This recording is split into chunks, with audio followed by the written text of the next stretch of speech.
Que a partir desses instantes, a paz e o infinito amor de Jesus possa nos envolver.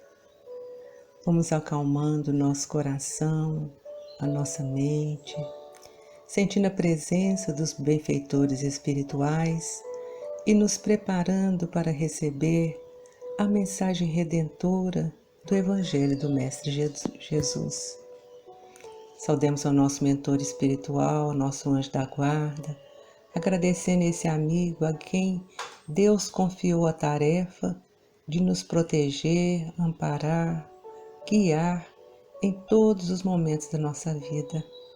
Saudemos a Maria de Nazaré, a doce mãe de Jesus, que nos adotou como filhos espirituais. Roguemos a ela que estenda sobre nós o seu manto de paz, de serenidade, que ela possa dulcificar os nossos sentimentos para que possamos sermos mais fraternos, mais caridosos. Agradecemos a Jesus, nosso Mestre, nosso amigo, nosso irmão.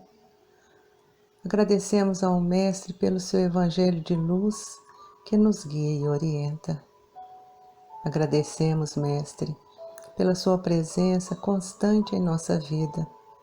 Que o nosso esforço seja para cada dia procurarmos estar junto de vós, não nos afastando da sua presença. E rogamos ainda que eleve o nosso pensamento de gratidão ao Pai, gratidão por todas as bênçãos que nos são concedidas nessa existência. E no sinal de gratidão, ofertamos ao Pai a prece que o próprio Jesus nos ensinou. Pai nosso que estais nos céus, santificado seja o vosso nome. Venha a nós o vosso reino. Seja feita a vossa vontade, assim na terra como no céu. O pão nosso de cada dia nos dai hoje. Perdoai as nossas dívidas, medida que perdoamos aos nossos devedores. E não nos deixeis, Senhor, cair em novas faltas, e livra-nos de todo mal, que assim seja. E amparados pelo infinito amor de Deus, de Jesus e dos amigos espirituais, nós pedimos a permissão e a proteção para iniciarmos as nossas reflexões.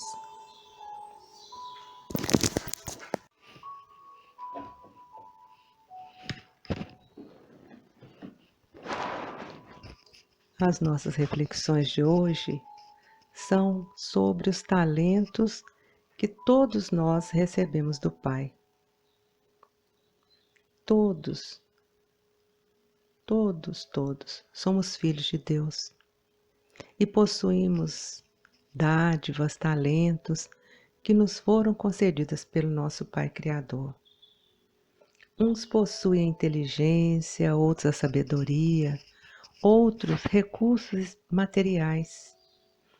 Todos trazemos a esse mundo talentos que nos cabe aproveitar em nosso próprio benefício e em benefício do outro, do nosso próximo. Podemos ter a certeza de que cada um de nós está colocado estrategicamente em um lugar especial, onde pode crescer e auxiliar outros a crescerem, onde pode progredir e ajudar o progresso daqueles com os quais convive. Porém, nada nos pertence definitivamente. Estamos apenas usufruindo temporariamente dessas dádivas e um dia prestaremos conta do que fizemos com esses bens que nos foram emprestados. Jesus, o Mestre da Sabedoria, nos deixou lições sublimes, muitas delas através de histórias singelas chamadas parábolas.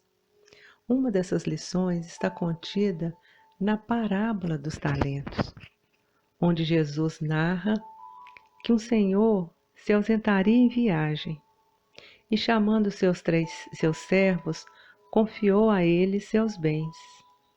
A um deu 5 talentos, a outro deu 2 E ao terceiro servo ele deu 1 talento. Ao retornar de sua viagem, o Senhor chamou os servos para uma prestação de contas. Os 2 primeiros tinham multiplicado os talentos que haviam recebido. O Senhor ficou satisfeito com sua fidelidade e prometeu lhes confiar mais coisas. Entretanto, o terceiro se limitou a enterrar aquele talento que havia recebido. Ao prestar contas ao Senhor, diz que conhecia a sua severidade e, por medo, não agira para multiplicar aquele talento que lhe fora confiado. O Senhor, muito zangado, determinou que lhe tirasse um talento que restara inútil em suas mãos, e que o entregasse aos servos que haviam multiplicado os talentos recebidos. Fazendo uma interpretação dessa parábola, podemos identificar o Senhor como Deus, o nosso Pai. Os servos a quem o Senhor confiou seus bens, podemos identificar como nós, a humanidade. Os talentos, podemos dizer que são os bens e os recursos que a providência divina nos concede para serem empregados em nosso próprio benefício e em benefício dos nossos semelhantes. O tempo para a movimentação desses recursos é a existência terrena, ou seja, o tempo de uma vida. Não existe ninguém nesse mundo que não possua algum talento. Mesmo aqueles que se julgam miseráveis, aqueles que mendigam a caridade pública, também trazem os seus talentos ocultos, muitas vezes no recôndito da sua alma.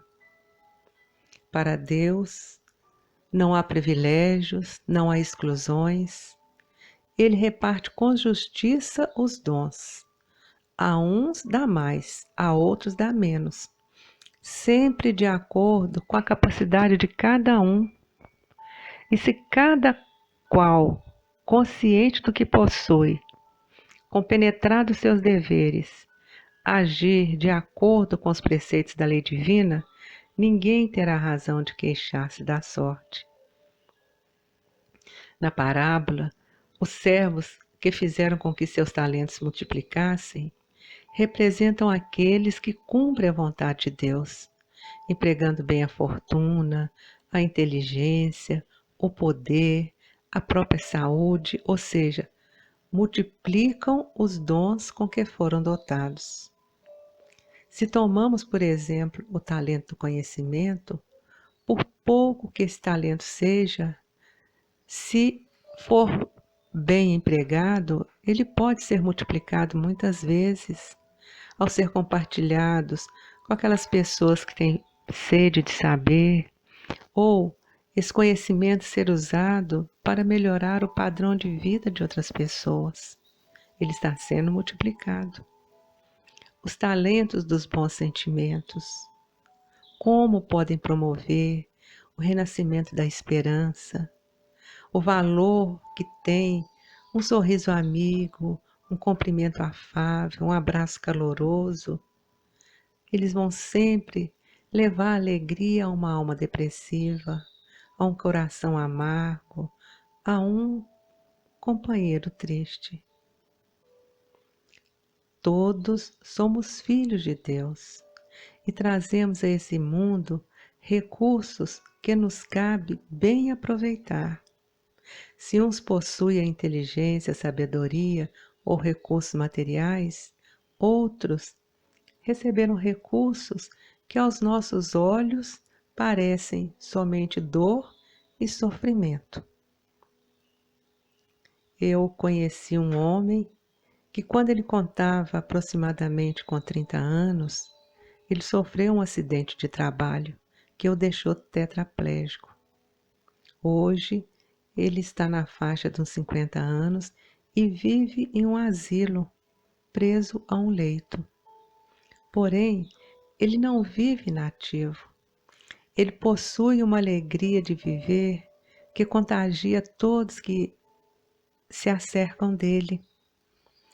E pelo seu carisma, pela sua facilidade de comunicação, ele promove entre os visitantes do asilo, ele promove campanhas, rifas, outros tipos de promoções e adquire recursos financeiros que ele envia a instituições sociais carentes de recursos. Esse é um exemplo de quem usa seus talentos, no caso dele, o talento da comunicação, o seu próprio carisma, e os multiplica em favor dos mais necessitados. Muitas vezes, nós aspiramos por tarefas de amor, mas nossas atitudes são de aversão, de discórdia. Sonhamos viver a luz, mas nos sustentamos na ociosidade, na ignorância. Dr. Bezerra de Menezes, quando esteve encarnado entre nós, atendeu em seu consultório a uma criança que já havia sido desenganada pelos médicos. Depois de um minucioso exame, ele constatou que o problema daquela criança era desnutrição e prescreveu uma fórmula homeopática, recomendando à mãe extrema urgência na aquisição do remédio. A pobre mãe, já marcada por tanta dor, tanto sofrimento, pegou a receita, mas imediatamente devolveu-a ao Dr. Bezerra, dizendo-lhe que não tinha condições de adquirir aquele remédio, pois nem para comer possuía dinheiro. Tocado de compaixão, Dr. Bezerra levou as mãos ao bolso e constatou que não tinha um níquel sequer para dar àquela pobre mãe. De repente, ele olhou para suas próprias mãos e notou o seu anel de grau, aquele anel que ele havia recebido quando concluiu a graduação no curso de medicina. Imediatamente, ele retirou o anel do dedo e entregou àquela senhora, dizendo-lhe para trocar o anel pelo remédio da criança e, com troco, comprar alguma comida. O exemplo do Dr. Bezerra de Menezes nos mostra que ele havia entendido a parábola dos talentos e multiplicou seu anel em valores que salvaram uma vida humana. Então, se afeiçoamos aos ideais de aprimoramento, de progresso, não nos afastemos do trabalho que renova, do estudo que aperfeiçoa, do perdão que ilumina e do sacrifício que enobrece e da bondade que santifica. Lembremo-nos de que o Senhor da vida nos concede tudo o que necessitamos para partilhar com Ele a glória divina. E as dádivas do Criador, elas se fixam em nós de acordo com a nossa capacidade de receber quantidade maior ou menor de talentos, na medida em que nos tornamos merecedores ou habilitados para tal.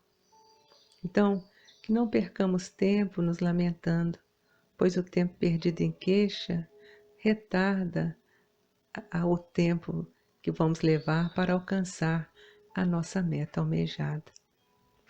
E eu gostaria de deixar aqui, por último, as palavras de Emmanuel, quando ele nos adverte que se recebestes, pois, mais dura tarefa no mundo, não te atemorizes à frente dos outros. Faze dela o teu caminho de progresso e renovação. Por mais sombria que seja a estrada a que fostes conduzido pelas circunstâncias, enriquece-a com a luz do teu esforço no bem. Se tens notícia do Evangelho no mundo, de tua alma, prepara-te para ajudar infinitamente. A terra é a nossa escola e a nossa oficina. A humanidade é a nossa família. Cada dia é uma oportunidade bendita de aprender e auxiliar. Por mais aflitiva que seja a tua situação, ampara sempre e estará agindo no abençoado serviço de salvação a que o Senhor nos chamou. E assim, agradecidos a Deus, a Jesus, agradecido aos amigos espirituais pela oportunidade bendita de nos reunirmos em torno das reflexões do Evangelho, vibremos intensamente pela paz entre os homens, vibremos pelo bem presente em todo o universo, vibremos por cada lar, por todas as famílias, em especial aquelas famílias em desequilíbrio, em desarmonia. Vibremos pela nossa família, envolvendo em muito amor, especialmente aquele familiar com quem temos maiores dificuldades, envolvendo toda a nossa família em vibrações de paz, de serenidade, de muita saúde. Vibremos pelas crianças, pelos jovens, que eles possam ser sempre encaminhados no caminho do bem. Vibremos pelos enfermos, estejam eles nas ruas, em seus lares, nos hospitais. Vibremos especialmente pelos que sofrem sem esperança de cura, pelos que sofrem sem condições a um tratamento adequado. Vibremos para que todos possam receber a visita dos médicos da espiritualidade, levando até eles a medicação que alivie as suas dores físicas, mas também as suas dores morais. Vibremos por todo aquele que se encontra encarcerado, tanto os encarcerados do corpo como os encarcerados da alma, presos, encarcerados nas obsessões, nas depressões, nas doenças mentais. Vibremos por todo aquele que nesse dia estão carentes de uma vibração de paz, de esperança, de fé. Por aqueles que estão carentes de um alimento em sua mesa, de um teto para se abrigar. Deixemos uma vibração em aberto para que a espiritualidade possa levá-la onde se fizer mais necessário. E se nos for permitido, vibremos por nós mesmos, pelos nossos familiares, parentes, amigos e por aqueles que ainda se dizem nossos inimigos, estejam eles encarnados ou desencarnados. Que assim seja.